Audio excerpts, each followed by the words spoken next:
দিন আমরা পড়েছিলাম how the little kite learn to fly, কে লিখেছিল? Catherine Pyle. আজকে তার সেকেন্ড পার্ট আমরা পড়বো, তাই তো? তো দেখো, then how the little kite thrilled with pride, তখন ছোট্ট ঘুড়িটি কিভাবে আনন্দে ভরে উঠেছিল। সে আনন্দে আত্মহারা হয়ে গেছে। কি জন্য বলতো? উড়তে শিখে গেছে, সেজন্য সে আনন্দ আত্মহারা হয়ে গেছে। As he sailed with the big kite, side by side,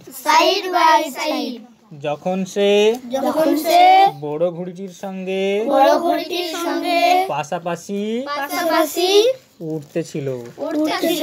while, যখন far below he could see the ground, যখন দূর থেকে নিচে সে মাটি দেখতে পাচ্ছিল।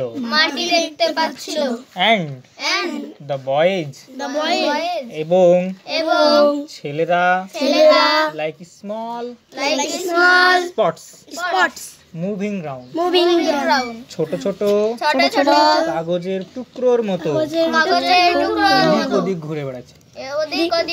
আচ্ছা, ছেলেদেরকে ছোট ছোট মনে হয়েছে কি জন্য? সে অনেক উঁচুতে উঠেছিল, সেজন্য ছেলেরা যে এদিক ওদিক খেলাধুলা করছে ওদেরকে দেখে মনে হচ্ছে কাগজের টুকরো। They rested high in the quiet air, তারা শান্ত বাতাসে অনেক উঁচুতে বিশ্রাম নিচ্ছিল। and only the birds and clouds were there, এবং সেখানে কেবলমাত্র পাখিরা এবং মেঘের দলেরা ছিল। কোথায়?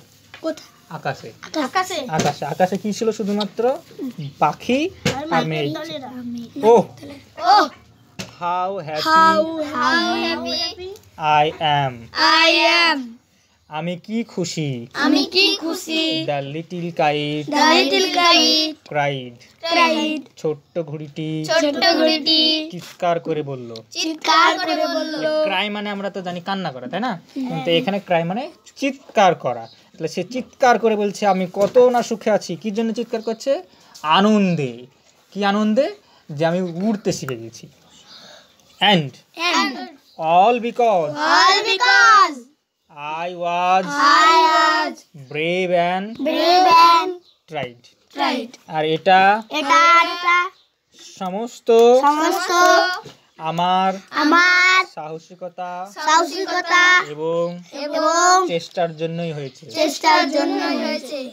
তাহলে তোমরা এখান থেকে শিখতে পারলা যে আমরা যদি সাহস সঞ্চয় করি আর যদি চেষ্টা করি কোনো কাজ করার জন্য, তাহলে আমরা কি পারবোই। ধরো তুমি অঙ্ক করতে পারো না, আর যদি তোমার সাহস থাকে যে আমি পারবো, চেষ্টা করব, তাহলে তুমি সফল হবাই। বুঝা গেছে? ঠিক আছে, থ্যাংক ইউ।